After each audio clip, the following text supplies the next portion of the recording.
ग्राम सेवक के माध्यम से जारी किए गए 90 दिनों के कार्य प्रमाण पत्र को अवैध रूप से बंद करने के कारण 20 सितंबर से ग्राम पंचायत सदस्य और निर्माण अध्यक्ष मोहम्मद असलम आरिफुल्लाह के नेतृत्व में ग्राम पंचायत अटगांव बुजुर्ग आज 28 सितंबर को क्षेत्र में अनिश्चितकालीन धरना आंदोलन चल रहा है।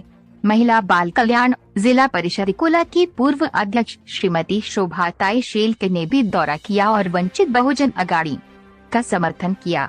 मुंबई महाराष्ट्र से आपका India live news chief editor Sheikh Shakeel Sheikh Haider की खास रिपोर्ट।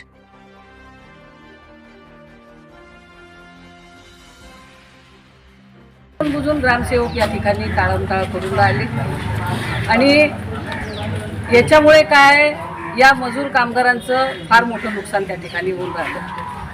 मला असं म्हणायचं आहे, शासन निर्णय निघाला, शासन निर्णयामध्ये सरळ त्याच्यामध्ये सांगितलेलं आहे की 90 दिवसाच्या बेसवर या कामगारांना प्रमाणपत्र द्यायचं आहे। पण मला असं काही समजत नाही की शासनाचा निर्णय असल्यावरही या ठिकाणी ग्रामसेवक त्या गोष्टीला नकार देऊन राहिला आणि इतर ठिकाणी ते चालू आहे। म्हणून हेतू पुरस्कार या ठिकाणी यांना डावलण्याचा प्रकार या ठिकाणी या गावामध्ये ग्रामसेवक करून राहिले। मला असं म्हणायचं, या सर्वांची रास्त मागणी आहे।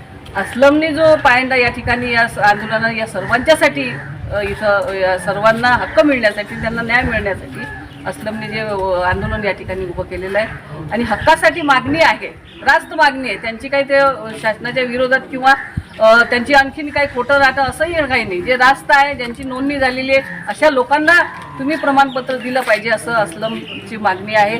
आणि या उपोषणाला, या आंदोलनाला आम्ही या ठिकाणी भेट देण्यासाठी इथं आलेलो आहे। आमच्या परीनं आम्ही जेवढी मदत या सर्व कामगार बांधवांना आणि या गावकऱ्यांना जे काही मदत होईल, आम्ही उद्या बाळासाहेब आंबेडकरांना त्यांच्या कानावर आम्ही हा विषय टाकू आणि याच्यातून काय निष्पन्न होईल किंवा याच्यातून काय त्यांच्या हक्काचं हे निर्माण झालं पाहिजे यासाठी आम्ही उद्या साहेबांशी बोलून आम्ही हा निर्णय उद्या सांगू।